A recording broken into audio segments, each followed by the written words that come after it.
Everybody. Sorry, slight delay there. I think the last presentation there ran a little over time, and then we've had a small PowerPoint issue, but we have resolved it. So, welcome and congratulations for reaching the end. Here we are, pretty much the final session of Groundswell 2019. It's been another fantastic show. I hope you all agree. I mean, I've enjoyed it, although I haven't really had a chance to see as much as I would have liked to have, but it gets busy, but it's great to see the new site and the venue and everything here. It's been a really good event for me, so I hope you've all enjoyed it, and thank you for coming along and sticking around for the closing session, where we will be hearing from our Soil Farmers of the Year. Just a couple of case studies to kind of explore 3 examples, 3 individuals, and what they've been doing and what they've done from a soil management point of view. So we're going to hear from all of this year's finalists, and then we'll also have a bit of a chat with Simon Cowell, who was last year's also finalist as well, and talk all things soils. So the format, just for the session, we will have, first up, Becky Wilson's going to say a few things about Soil Farmer of the Year, about the project and what they do. Then we will hear from our 3 finalists this year, Julian Gold from Oxfordshire, William Blackburn from Cheshire, and Paul Davey from Lincolnshire. And then we will all come up and have a bit of a discussion with Simon. And then we have a quick word from Cotswold Seeds, who are the sponsor of Soil Farmer of the Year, and they would present the awards to our 3 finalists and winners. So that's enough from me. I will get out of the way so we can move on to all of the important stuff. First up is Becky Wilson from well, I'll let her introduce herself. Is it from well, you can stand wherever you like. Yeah. Here we go. If you want to move around there, or okay. Yeah, good afternoon, everybody. My name's Becky Wilson, and I work for the Farm Carbon Cutting Toolkit. It's lovely to see so many of you here today. It's a quick word from me. As I say, I'm not going to talk for very long. The interesting bit's coming after me. But just a bit of an introduction about the competition. It's now in its 4th year. As I say, I work for the Farm Carbon Cutting Toolkit. We're a farmer-led organisation providing practical tools and resources for all farmers to use that will help improve soil health, energy resilience, business resilience, and reduce greenhouse gas emissions. So we have a carbon calculator and a toolkit that allows you to calculate your carbon footprint on farm, and then more importantly understand what are the things that you could do to reduce your emissions and improve your soil health. And one of the things that we found when we were making this was actually there were a lot of farmers who were doing really interesting things around soil health. And there wasn't really much of an opportunity for them to be recognised and for them to be rewarded for the things that they were doing and the new innovative techniques that they were doing. And so 4 years ago, we decided that actually this was something that we should change. So along with Innovation for Agriculture, and very kindly sponsored by Cotswold Seeds, we decided that we would create the Soil Farmer of the Year. As I say, it was started in 2016, and its aim really is to find, champion and promote those farmers who are doing something different, who are putting soil health at the centre of their business management, who are passionate about protecting their soils and are also keen to share their ideas with other farmers. It launches every year on World Soils Day. So the 5th of December is the application window. The application process is there's a form that you need to fill in that explains more about your farm, all those sort of things. The application window is open for 3 months. Once we hit the beginning of March and the application closes, all of those entries that we've had all get sent off to a wide range of judges, which ranges between some farmers, the winners from the previous year, also industry sponsors, scientists, and they're all scored in terms of different categories, which provides us with our shortlist, and then our usually top 4 or 5 are visited, where we go and hear more about what they're doing and learn more about what's going on their farm.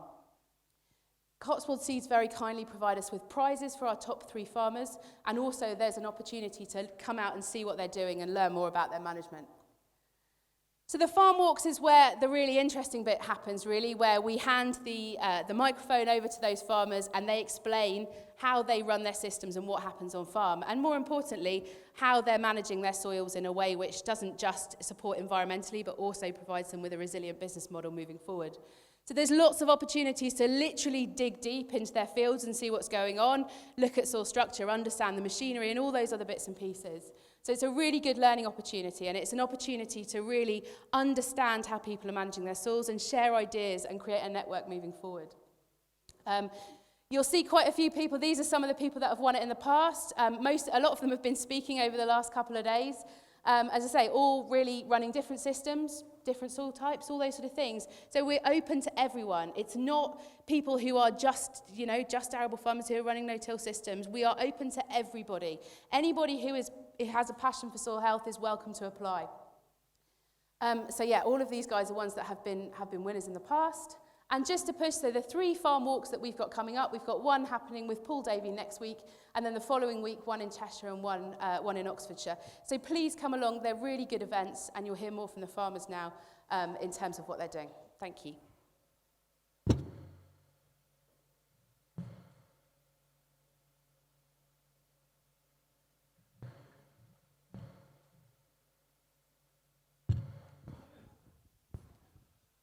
This is just a very, very short of time, just a very, very brief overview and just a bit of a look-see on some of the things we're doing on the farm and some of my philosophies on soil health. We farm in Oxfordshire, medium, silty clay loams over chalk. You can see from the yields, we do a reasonable job of growing winter crops, but we can't grow beans and we can't grow spring barley very well.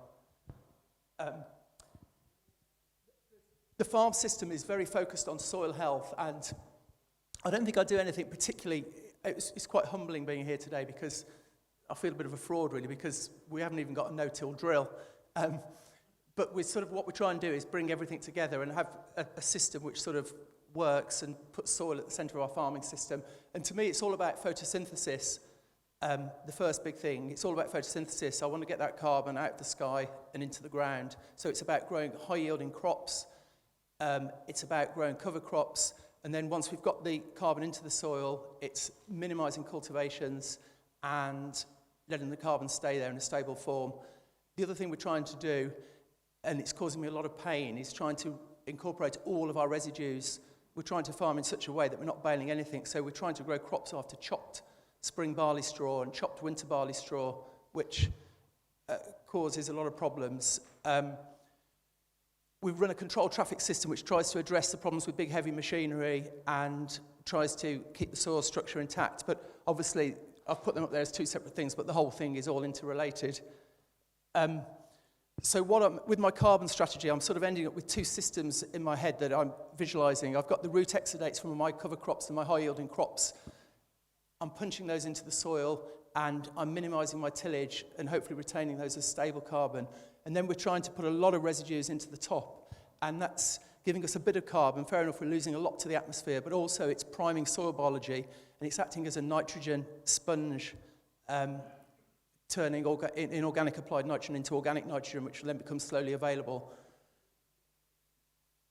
I think it's really important to have the right mindset, and I get myself into a mindset by telling myself little stories, and I have this what I call my soil health fairy story, my soil life fairy story, and obviously, because it's obviously fiction, but I carry this idea in my head that when evolution first happened, that the soil arrived on the planet from obviously weathering of rocks, and the soil life was evolved first, and they were sitting there thinking, well, we're living here in this soil, and we need food, we can see the sunshine, we can see carbon in the atmosphere, we need to somehow get the food, we'll evolve plants to grow in us. And so in my head, I see the function of the plant, the primary function of the plant, to put carbon into the soil. And as a farmer, I'm operating with the byproducts of the primary function of the crop. And actually, interestingly, and if you put the soil at the centre of your crop production, I think actually you then end up with the byproduct, the grains that we're harvesting, with a higher yield and a more robust yield and a more stable yield, because that's almost like your secondary aim. Your main aim is to put carbon into the soil. So that's the way I sort of visualise my crop production, and it allows me to sort of think in a soil-centric way. Just going through a few quick slides, just illustrating some of the things we're doing. High biomass cover crops, that we're fertilising. Again, with the photosynthesis, I want to maximise green area. They're fertilised cover crops. That's Westerwolds, vetches, and black oats. We're then grazing them with sheep, mob stocking them. So we put the sheep over, tread a fair bit of it in, and then the sheep come back over it. And even that's at the point where we're spraying it off before spring drilling. We're never turning fields brown. There's always cover crop growing. We don't strip fence them. We just run them over the whole area and waste some just to get that, maximise that carbon into the soil. Controlled traffic. Again, a lot of people talk about wide tracks, big tyres, but at the end of the day, the equipment nowadays, it's just too heavy. It's all about overall axle weight and how do you stop that acting on the soil. We do a controlled traffic system. That's our old system. 80% of the soil traffic, 20% not trafficked, random implement widths. That's our 10-metre controlled traffic system. We've turned that on its head.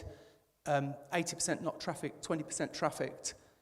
That's a neighbour's field after harvest. Why would you do that with a 30-tonne combine harvester and grain trailers everywhere when you could do that? That's what it looks like in the field. That's drilling cover crop straight behind the combine. 10-metre system. It's controlled traffic allows us, we're doing some direct drilling, but we're doing a lot of scratch tillage, what I call SWAT farming, scratch with only tines. So we're not moving 100% of the soil surface. There's always that battlement effect where you're not moving the whole and disturbing the whole of the soil biology. It's very cheap. That's a 175 horsepower tractor, 10-metre cultivator and rolls, doing about 20 acres an hour. Very cheap, low fuel usage, low impact on soil biology. It allows us to use a non-specialist drill. We haven't got a fancy, expensive no-till drill. It's basically a 10-metre springtime cultivator. It's as basic as basic as basic. We're direct drilling with it. The soil conditions, with the high organic matter in the topsoil, with all our tillage residues, it means that we don't need penetration. We don't need a hefty load on the tine to get it in the ground. So it allows us to, we're using very basic equipment. And all the time, even though we're scratch tilling, we're never moving all of the soil surface. In every crop situation, we've got undisturbed stubble. These are all my crop situations, and there's always undisturbed stubble from the previous crop. Even after beans. One of the problems we're getting at the moment is we've got the topsoil quite organic and quite fluffy, and with our drill, we struggle to get soil to seed contact. So we are thinking about moving towards a better drilling system. It's something we're working on. We're also trying to do I'm keen to put numbers on and look at the science behind what's happening in the soil. This is a collaboration with Centre for Ecology and Hydrology at Wallingford. That's a £500,000 flux monitor. We're monitoring nitrous oxide, methane, and CO2. That's been in the middle of a field since October, going up and down 24/7. We've got different plots with different fertiliser regimes, compost, undersown with clover. We're just basically trying to establish a bit of the science behind what we're doing as well. Just a few quick slides on our crop residues. This is where we really shoot ourselves in the foot. It causes me loads of tears and anguish for, Joel might have something to say on it later, for possibly very little return from a carbon point of view. Winter barley, resulting rape crop. We baled a swath, got a fantastic crop. The crop failed either side of it. Raking winter barley. That's drilling last year into winter barley straw. That's what it looks like behind the drill. That's what the crop looked like. And it's a really nice crop now. The only gaps in it are where we combined too late in the day and the chopper stopped doing a good job of chopping on those bare patches, but everywhere else it was fine. And we're messing about with different drills as well. We tried with a more uni drill to see how a disc drill would work. So we, into the same situation as that in the field next door, we drilled with a more uni drill and hairpinned all the trash in and virtually got a crop failure, but it looks surprisingly good now. This is the thing I find with good soil conditions. Even if you haven't got a very good crop, the crop wants to grow. It's like you're not trying to force it to grow, it just wants to grow. Spring barley, we're trying to grow things after spring barley as well. That's a cover crop. Nothing much grew apart from mustard, but we're learning how to grow crops behind spring barley. Thank you.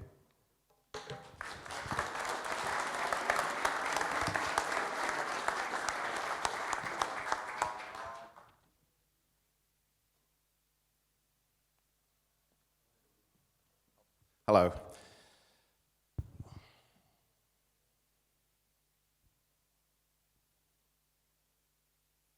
So we farm 500 acres in Cheshire, where we started to farm. My granddad and my dad moved to Woolston Croft Farm in 1971, they decided to focus on dairy potatoes and cereals. This is focused because at the previous farm they farmed pigs, eggs, dairy, potatoes and cereals on 60 acres. So they're used to farming very intensively. Now, the reason this farm suited that so well was because it's predominantly, it's 80% of it's sand, and over half of that's glacial sand, very coarse. It leaches a lot of nutrients, and we need to keep putting a lot of nutrients back into it. So the dairy, with the feed that we put into the dairy cows, it came out as manure, went onto the soil to feed the potatoes, and that was the basis of how we made money. And that, for the first 25 years, that was brilliant. As a family, we did really well. We bought bits of land, we grew the farm, but we came to a problem when potatoes stopped making money for us, and we had to move out of potatoes. But this was the trouble with potatoes was it was taking all the goodness out of the land and all the body out of the land. So we ended up with no structure. We had cereals as a break crop. We produced one crop of cereals after the potatoes, and then we could get it back into some sort of condition to get back into grass. And then we spent 3, 4, 5 years worth of grass to try and get it into some sort of condition so it would grow potatoes again. So highly intensive. And as soon as the potatoes stopped making the money, we needed to, we had to strongly really think about how we were going to make the farm really tick. At this time, we gave up potatoes after I came back from university, but I loved university. I learned a lot of things, but when I came back, I didn't want to change everything overnight. You've got to learn how to farm, and even, being pretty well educated, I did not know the farm intimately, even having been on it all my life. But the first thing we did was to introduce high sugar grasses, and because I went to Aberystwyth, and high sugar grasses were just being developed when I got there, and it's a big win for dairy farmers, the high sugar grasses. Also, and within a couple of years of coming home, we did have GM trials. I had a contact at Aventis at the time, and we did 4 years of GM trials. We did maize, did oilseed rape. This was all glufosinate ammonium resistant GMOs, and it gave me a great understanding into, it's no mistake that no-till took off in the States when the Roundup Ready and the other herbicide-tolerant cultivars came out.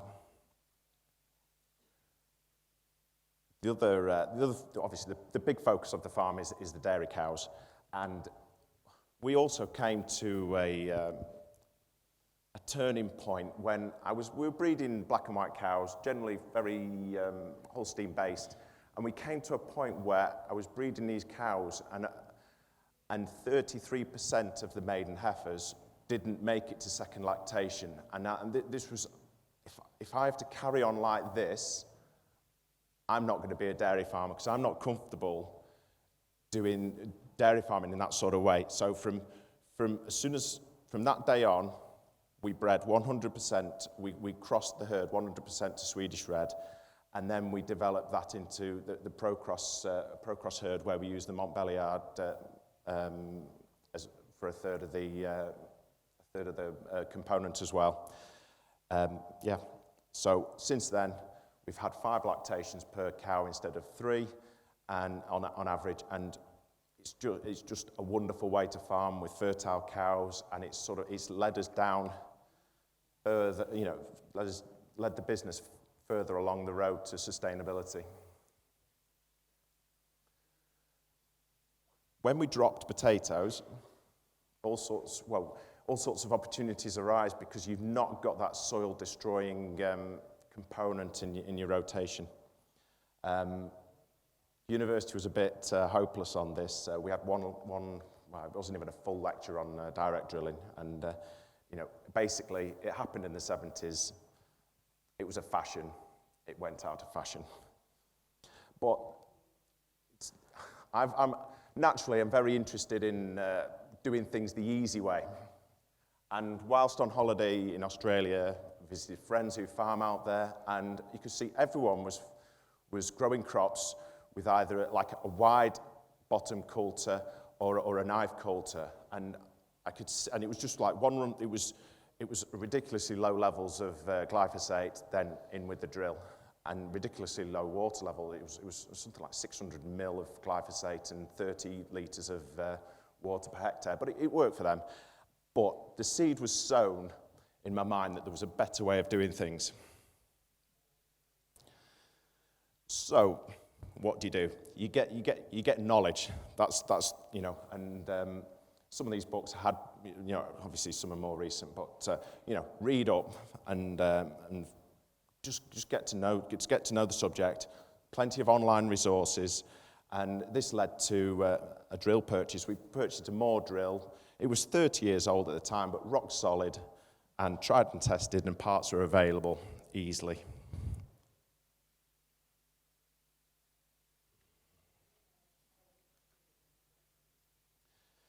So we had the Moore drill before we finished the potatoes, but the potato market was shrinking. All the processing was done in Norfolk, so we were losing £20 a tonne on transport. And the contract that we had was Pentland Dell, and it moved to Piper, and we just couldn't get scab-free Piper on our land, so that was it. That was finished.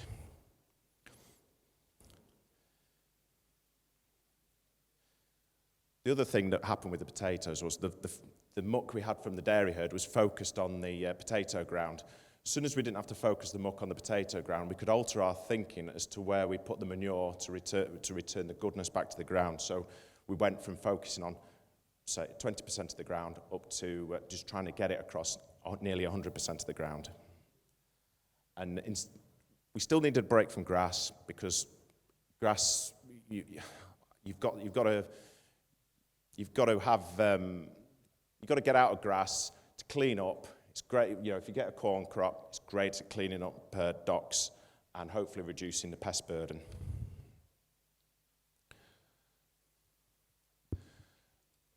Whilst on this journey, I was kind of realising we need to sharpen up the establishment here. We were getting too many failures. We weren't closing the slots. By this time, we'd grown farm size and we were farming more heavy land, and the moor didn't have the right depth control, didn't close the slots. So we moved on to what is a very comparative, very expensive option, but we had to look at the residuals. We had to see that it was actually a low-cost option, because it'd always be worth a few quid should we drop out of the job.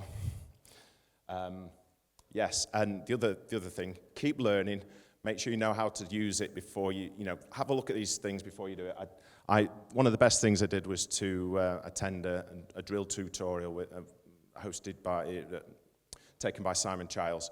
Get to know your drill intimately before you start using it, and because there's the right way and the wrong way to use good tools.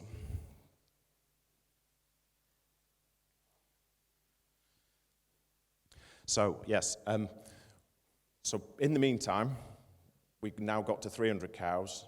We had when we had 200 cows, we only had 3 to 4 weeks slurry storage. We were reducing, obviously, to about 2 weeks slurry storage, so we're moving muck every day in the winter. Not a regulatory problem. We're not in an MVZ, but from a sustainability problem, from a sustainability side of things, horrendous. So yes, we jumped in a big way. We had to build a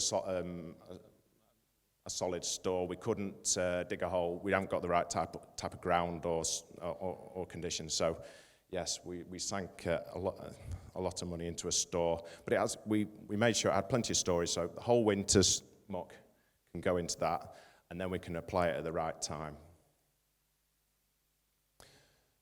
Having just spent a ruck of money on storage, we thought, well, let's just make sure if we're spending the money on the storage, let's use it properly. So with the help of a grant, we purchased a tanker with a shoe, and so we've like, we're not, now we're not losing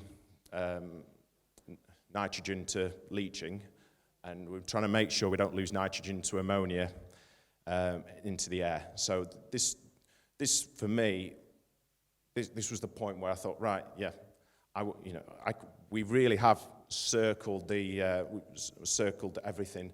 So we've got a farm that is, really ticks on the sustainability boxes.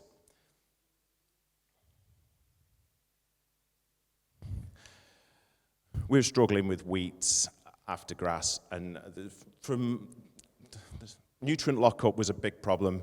Plus, there's all sorts of, it was getting its roots eaten away by various things. Dursban ceased to be available, but it still wasn't an answer to what the problems we had. So we tried some beans. They worked well. We can feed them to the cows. We just roll them and feed them to the cows, and they're a brilliant feed. So 1 year of beans, or maybe beans that followed by wheat, is our break crop from the grass clover these days.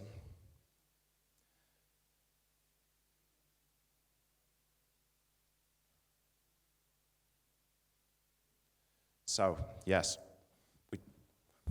we've moved on. We're trying to really focus our efforts into really tuning up the dairy management now, reducing the level of bought-in feeds. It was quite good to hear today, because we were told how once grass moves on to the reproductive stage, it stops giving root exudates. So it was great to hear that with our New Zealand style grass management, we're going to keep it in the vegetative stage and keep feeding the soil throughout the whole season, rather than losing that. So on to rewards. No-till is fantastic. The picture on the slide is where we used to collect water when we used to cultivate this field. This field's been no-till for 15 years now, and there's no sign of any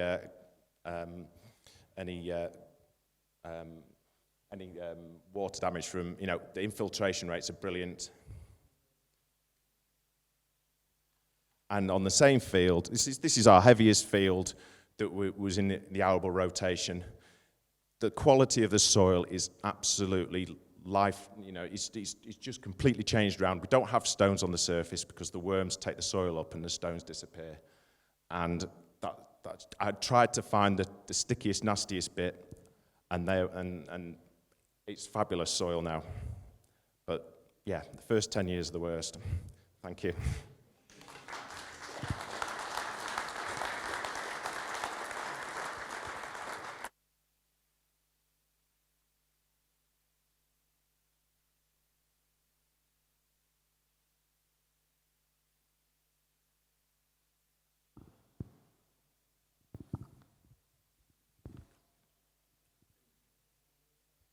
Hi, I'm Paul Davey. I'm, as it says, generation farmer in Lincolnshire, farming 440 hectares.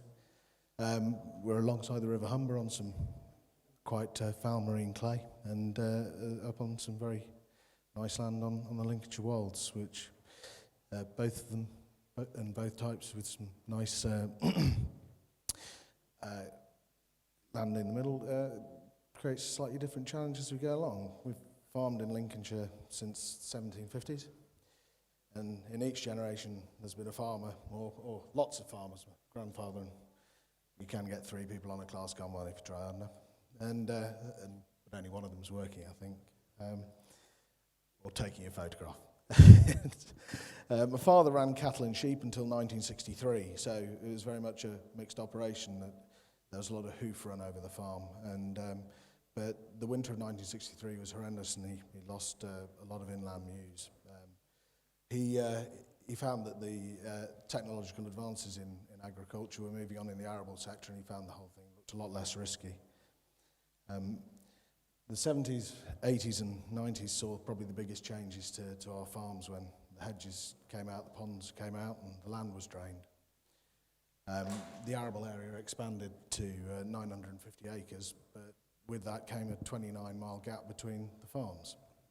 So our problems, the biggest problem with the farm has always been a logistical one, from managing systems relating to agronomy, making decisions on both cropping and decisions on both applications.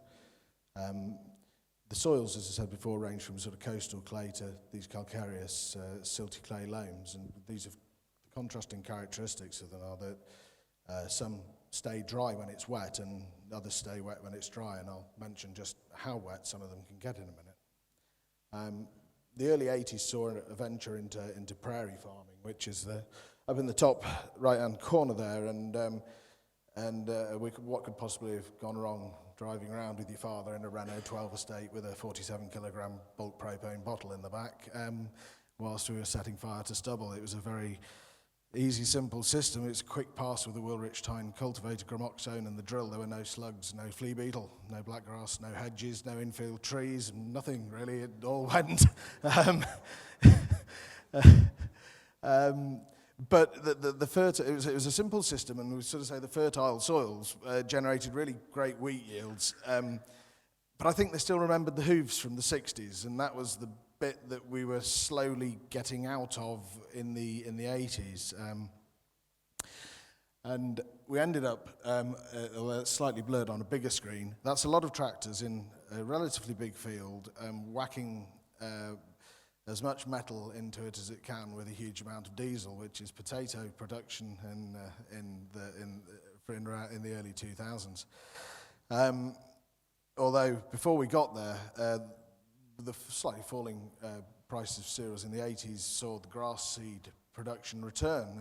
We saw some linseed production, and even the sheep made a comeback. So our tendency to look backwards to go forwards and see whether there's an opportunity in some of the enterprises that have been on the farm before has been we've always had an appetite for that. We ploughed and power harrowed, but this is it. So in the late 80s, early 90s, we ploughed and power harrowed for almost everything: cereals, beet, grass, vining peas, as well as stone separating for this larger area of potatoes and onions. By the early 2000s, though, we'd looked into a min-till system started to be introduced for cereals, which was quite basic. It was a flat lift, discs and press, and seeding with a horse CO4. Though we had really mixed results with that system, but that's because I don't think we could have given the soils a much harder time than we were doing. There was not only increased nematicide for potato production, and we eventually ended up using T-Lone soil sterilizer, which is probably the worst thing we could have done. It became less workable and more prone to compaction and required more loosening and movement. And this was basically a vicious circle. We started something that we couldn't stop with any natural methodology with the rotation we were growing. June 2007 had quite a significant impact on what we did going forwards. According to Wet, Wet, Wet, in their very popular song, something was all around, and in our case, it was water. We had 260 mil of rainfall in June in 2007, 100 mil on the 13th and 15th, another 125 on the 23rd and the 25th, which is twice as much as what caused our neighbouring friends in Wainfleet so much trouble this last month. The flooding was extensive, and we had huge crop losses throughout the region. This was extreme weather, which really was a moment that made me realise that our farming system was going to have to change to adapt to these events. But the answers weren't immediately obvious, and to sort of have looked at systems from across the world relating to dry land farming and then somehow logically reassociate them with a maritime climate where the rainfall events can be so significant still defies some of my logic, but it's working. This is what we're finding, that there is that there's a huge correlation between the systems for particularly as Will alluded to with water infiltration, that they're helping retain the moisture as well as helping distribute the moisture. It meant that we had to go in a different direction after 2007. The potatoes went, we don't really miss them. We thought we were going to. As Will said, it was of a time, and people made a lot of money out of potatoes, and we felt they were the lifeblood of the business, and it turned out that tomorrow came, and so we kept going on. We went in a different direction. The discs and press were replaced for a one-pass shallotine cultivator. The farms were GPS soil sampled and conductivity tested to identify trouble spots, and just so that we could establish a basis for variable rate fertiliser and seed. I encountered the first triple-resistant blackgrass on the farm in 2009. We had a very unhelpful straw contractor nearby who gave us it as a gift, and it then took a bit of work to get rid of. I think we may have had the first sample into Bayer in the area. In our area. The wheat and oilseed rape rotations were very, very attractive with the biofuels initiative, but increasing input costs followed quite quickly, and declining oilseed rape yields in a tight rotation and some very well established subsoiler blackgrass sort of dampened our euphoria. Some changes had gone some of the way to improving some of the things, but we also still felt that something was really missing. And so we decided we'd try and tweak the system a bit. I decided to reduce my area of oilseed rape significantly and increase my area of herbage seed more significantly. And by 2015, herbage seed had replaced oilseed rape in the rotation, and a hobby flock of sheep had increased as its management tool. The blackgrass was tackled through fallowing, spring cropping and roguing. And I allude to the sheep requiring quite a lot of attention, and in some ways the grass in the rotation seems to make more work, but I was lucky enough to find some workers that required no direction, didn't mind working nearly all year round, and the more I left them alone, the harder they worked, and that was the earthworms. They love the grass and the sheep. At least I think that is. It seems to make them reproduce. And one spadeful of soil dug in the autumn of 2018 after ryegrass yielded 19 earthworms, which we were delighted by. It sort of was a moment where we realised that what we were doing was right, and we were heading in the right direction with the rotation, which my neighbours were saying I was crackers with. In the past, peas and beans were great after grass, and it was a fantastic entry for cereals. Just, again, Will has perhaps already shown this with his slides. But we didn't really know what was going on at the time, and we just put it down to the legumes providing plenty of nitrogen for the grass residue to munch its way through. We'd never looked at it much further than that, but the relationship only became more logical after I'd gone into it a little bit further, and obviously the grass was providing the organic matter to enhance the nodule formation for the symbiotic bacteria on the roots of the beans. And then obviously those rhizobia are obviously a really important biological indicator of soil health, and the soil organic matter obviously is the most important contributor to soil health. And in fact, the little bit of work at the University of Pretoria that I read, which is on clover, which we were talking about clover being in ryegrass earlier, they found the optimum levels of rhizobia in soils with organic carbon levels was those organic carbon levels were between 2 and 3.8%. So it seems to be we're trying to create a perfect environment for the development of those bacteria if we can.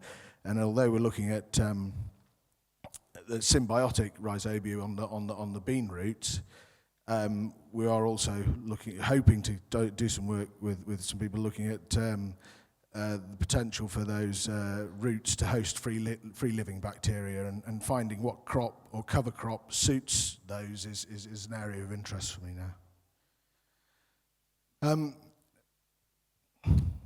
Excuse me. I looked at different strip till and zero till drills in operation from 2016, and demonstrated zero till drills in preference because of the characteristics of them moving far less soil.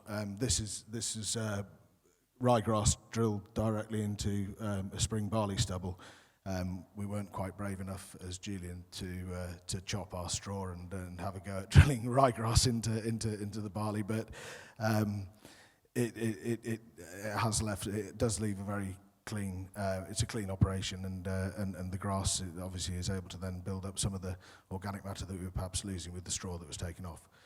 I was fortunate enough to receive a lead grant, which is obviously from the Lindsay Action Zone, towards the purchase of the 750A drill. And earlier on, when the minister was here, people were trying to press him on the grant, and hopefully that'll all be coming through again soon. Anglian Water has sponsored biological soil sampling in our catchment. I just want to say thanks for that, and I'll just show you some of the information from the samples. This soil sample 1. It had grass in the rotation from 1980 to 2008. It's been in shallow tillage and now zero till for the past 3 years.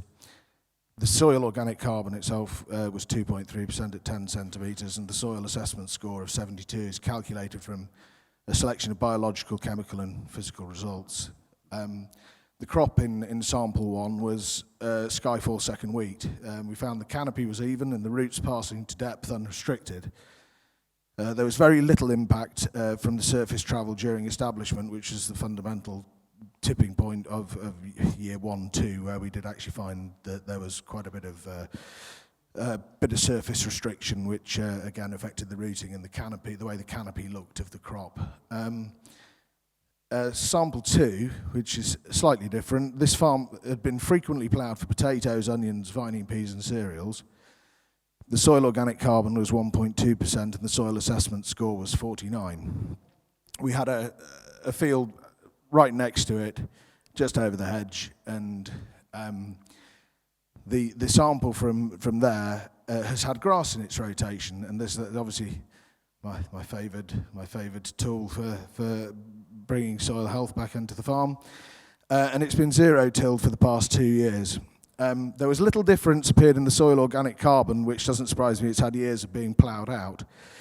But the overall assessment score was 63, and we looked at the microbial biomass and found it's 33% higher, and there's a very healthy population of earthworms in this field. And I'll look at, sort of wrap it up with some future considerations which are driving my rotation and what I want to see out of my farming, really. I suppose the principal producers of stable carbon in soil are the mycorrhizal fungi. The current fungicides, herbicides, acid phosphates, salt fertilizers, nematicides, compaction, erosion and tillage all take their toll on its ability to colonize. Some of these factors like compaction and tillage can be addressed easily and quickly. It's going to take some time to build free-living nitrogen-fixing organisms and understand what they are and how we can develop them, build them into our soils, and wean ourselves away from other inputs. Brassicas don't attract the colonisation of mycorrhiza, so it's difficult to see a future for the oilseed rape in rotation. Linseed depends on the arbuscular mycorrhizal fungi, the AMF, for its growth, and when we get good crops, it shows us where the system's working, and vice versa. When there's bad crops or you can see undulations in it, we can see where it probably isn't working, and we need to look at other more root-based things. And I'd like to wrap it up. Thank you for your time. I'd like to finish with one of my father's favourite farming expressions, which I've always considered apt, which is, there's nothing new in the world. You take the best bits of the past and you reinvent them for the future. Thanks ever so much.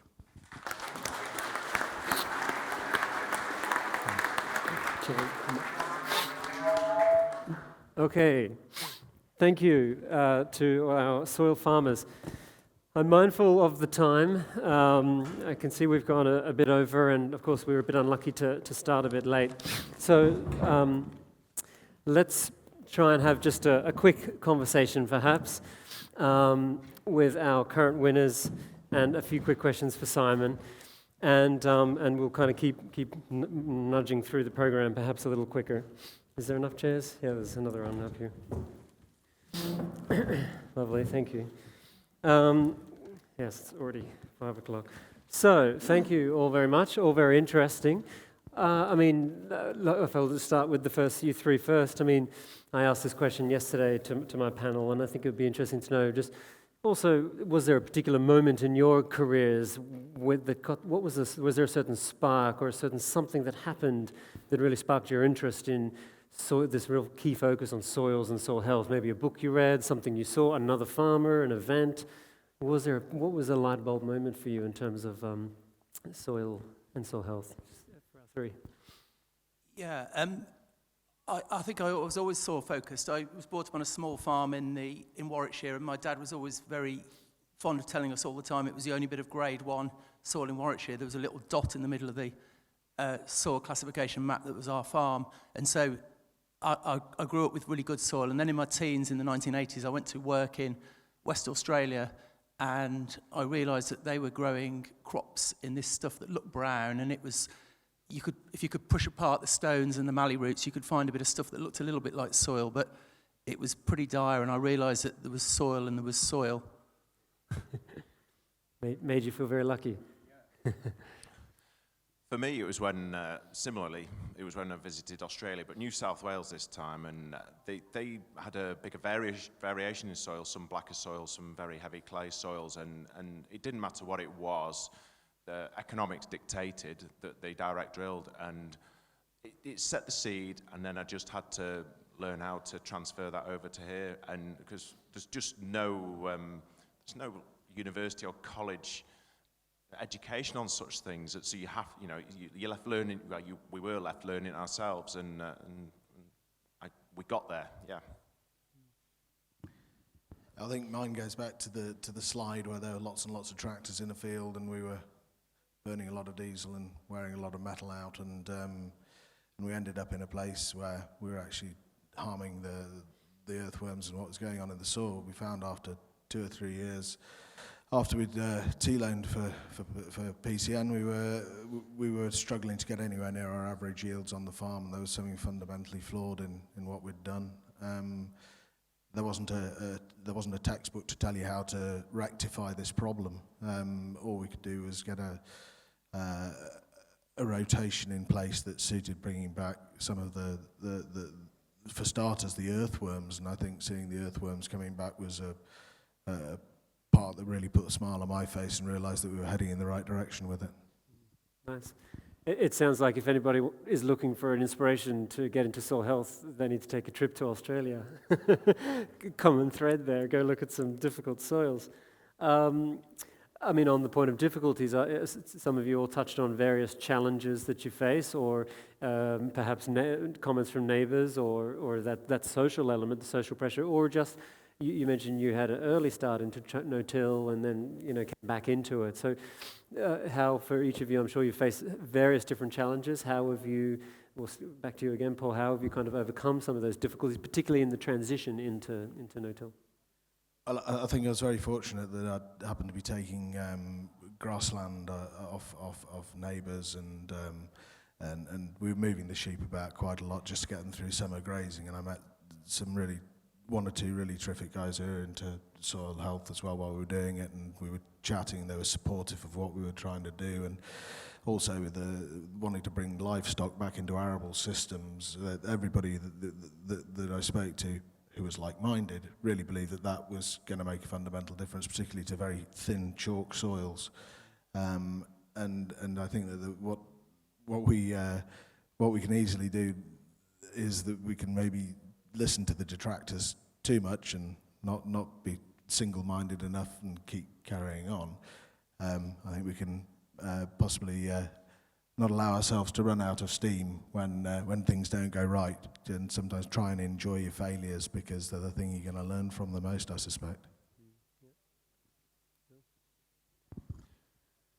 In a similar fashion, because we had such large areas of grassland, we could target setting up the no-till rotation after 5-6 years of grass. So that gives me a very big advantage.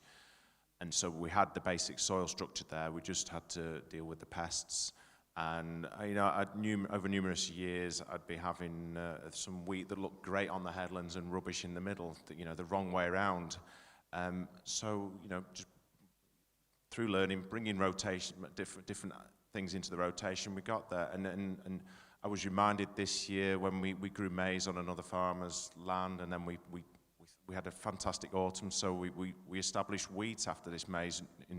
After ploughing for the maize, we ploughed for the maize to establish that, and then we no-tilled the wheat in afterwards. And it looked fantastic till March, and then we got 5 inches of rain in short time.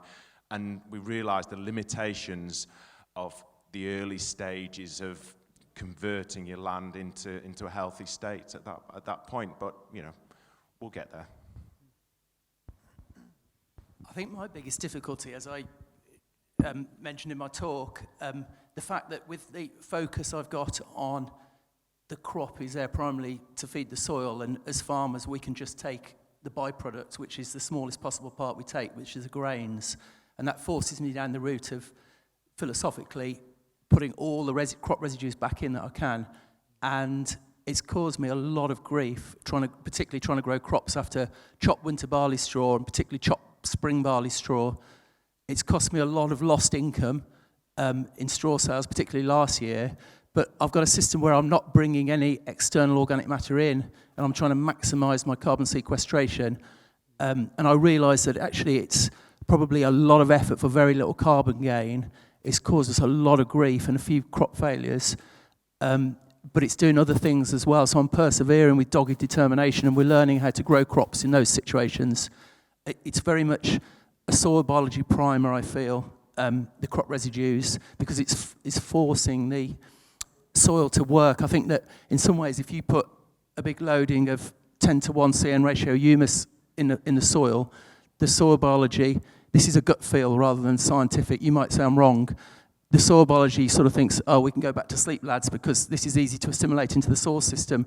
Whereas if I put an 80:1 CN residue in and put inorganic nitrogen with it, you're waking up the soil biology, forcing the decomposers to get going, and you're cycling that organic matter and acting as a nitrogen sponge. So we persevere with it because I think it's got advantages above and beyond the carbon. I mean, I can see Simon nodding there at your frustrations on the stubbles. Have you got something to chime in there, Yeah, Simon? I mean, cereal residues have been my biggest thing. Took me years to realise the problems they cause trying to grow rape in chopped straw, and like Julian's photos, that's just a nightmare to me trying to do that. So I've changed my cropping, the order of my crops, so that I'm not growing anything in chopped straw anymore. If I want to grow an autumn crop, I'll try and leave the stubble as long as possible, or stripped, or I'll chop it and then leave it till the spring to drill. It's just a matter of learning and tweaking what you're doing, really. But when I was starting out, no one was doing it. We had to just have trial and error, really, and accept a few mistakes along the way. Have you thought of that, Julian? What about stripper heading there and just leaving standing stubble? Have you contemplated that for your system? Or? Yeah, but we've pretty well learned how to grow crops after chopped winter barley straw. It's chopped spring barley straw, but invariably your ears are virtually on the deck with spring barley, and you've got to have your header so low to the ground that you have to create that straw anyway. Yeah, okay. Yeah. Julian and I were having a discussion last night over a beer about his approach to try and cycle that stubble, add some nitrogen, and try and stimulate the decomposition. And one of the one of the emerging understandings around building soil humus is that the above ground portion, the shoots, it actually contributes very little to building long-term soil organic matter. It's really the roots and the decay of the root matter that is the key builder of soil organic matter.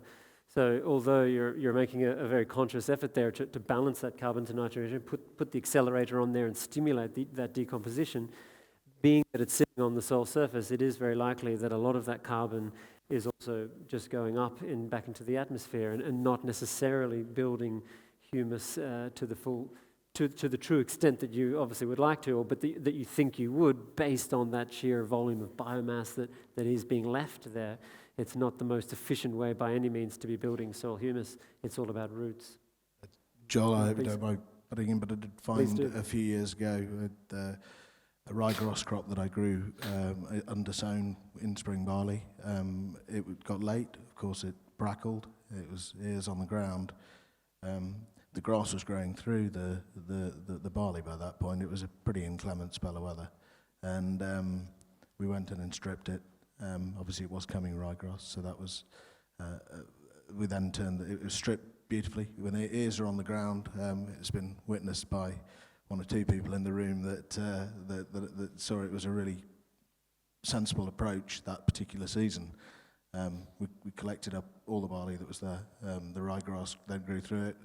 The sheep were turned out on it, and it was a great system of stripping. Stripper heading really worked in that instance.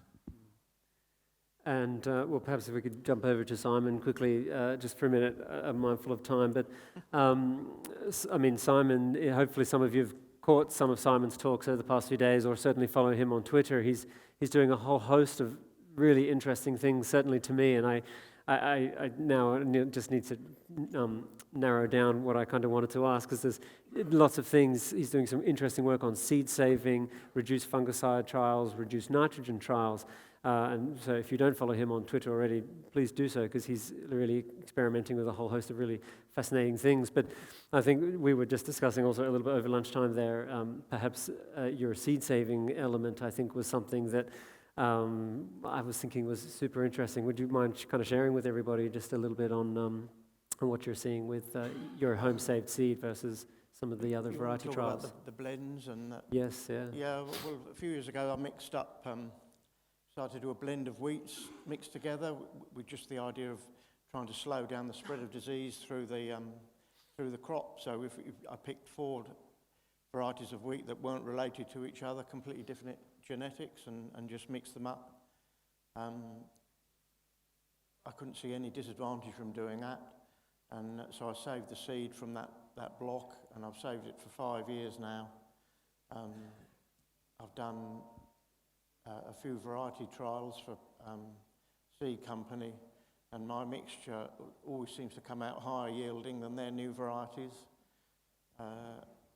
If they yielded the same, I'd be better off. You know, I'm just quite happy with it, really.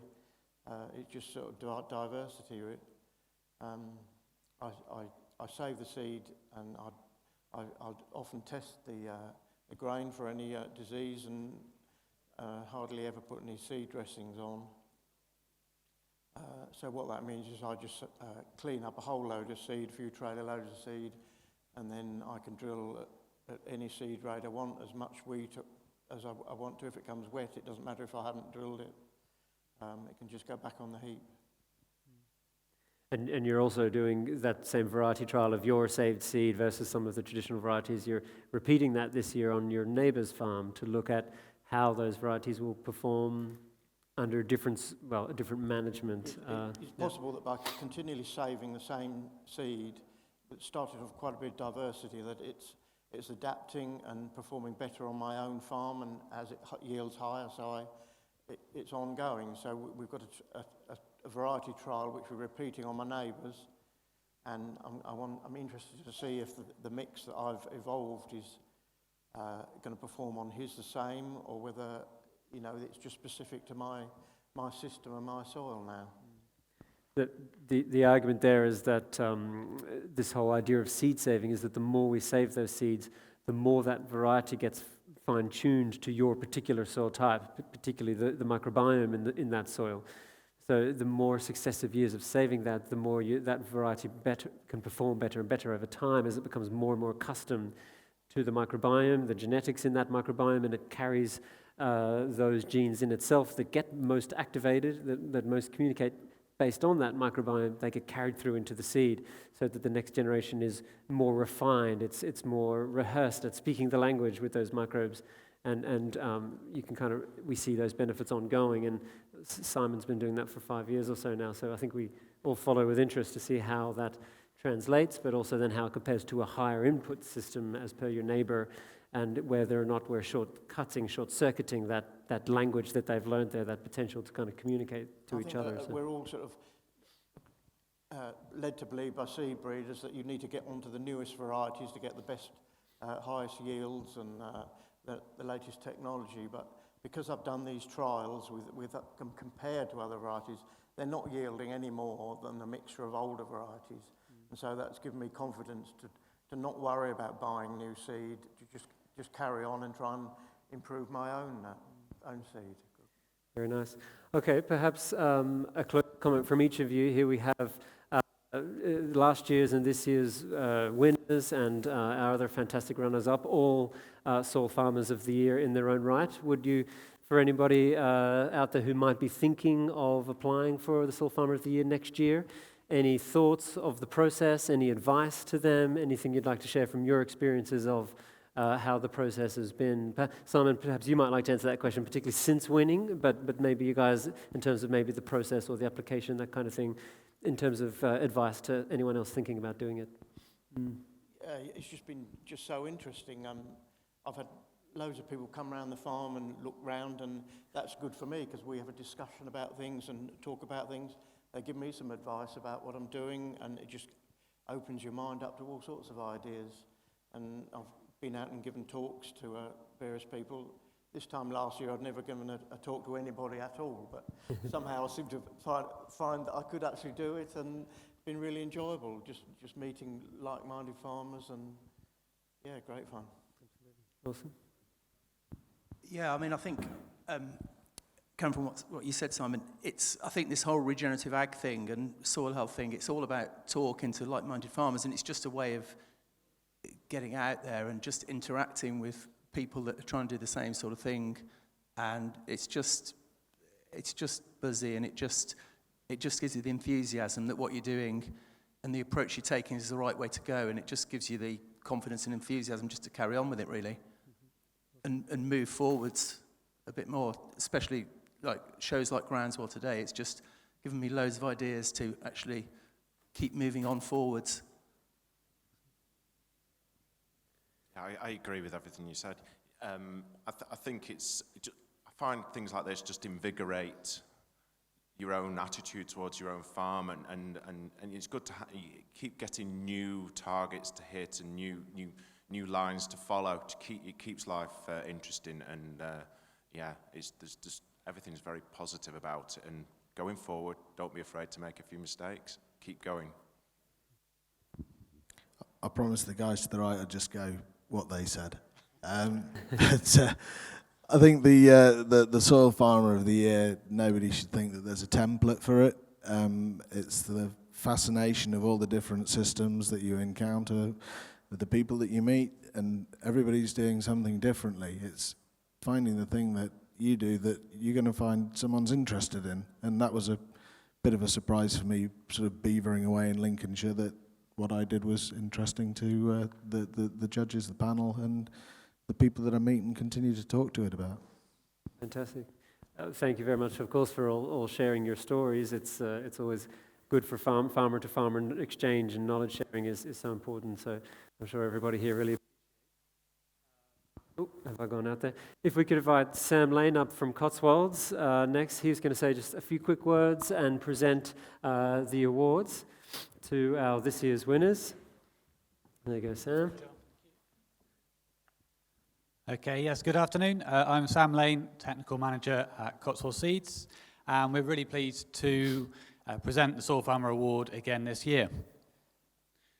The competition is really in line with what we do at Cotswold Seeds and also at Farm Ed, which is a new venture, and it's a new farm and food education centre in the Cotswolds.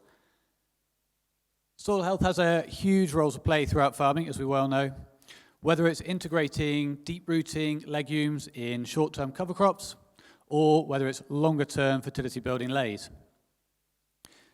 Thank you to John and Alex Cherry. We've had a really good couple of days, having a beautiful showpiece, actually, of a diverse multi-species lay and the integration of cattle on that as well, to talk to people about diverse farming, which has been great. And, of course, thank you to Groundswell for hosting a great event again, and the Farm Carbon Cutting Toolkit for organising this great competition for its, I think, third year now. It's obviously really exciting. You can see the guys have found a real passion, reinvigorated even more passion to go forward, and I'm sure, hopefully, it'll rub off on everybody else. So without further ado, I think we're getting a little bit short on time. Congratulations to all the guys who have taken part of the Soil Farmer of the Year, and I will go ahead and just present the awards.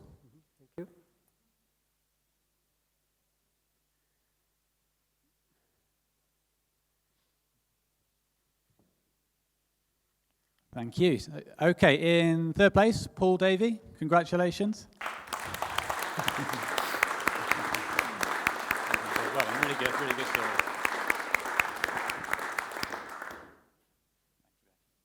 Okay, and in second place, runner-up, William Blackburn.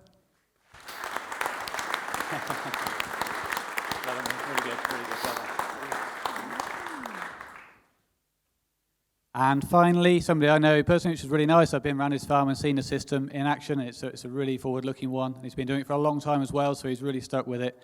Julian Gold.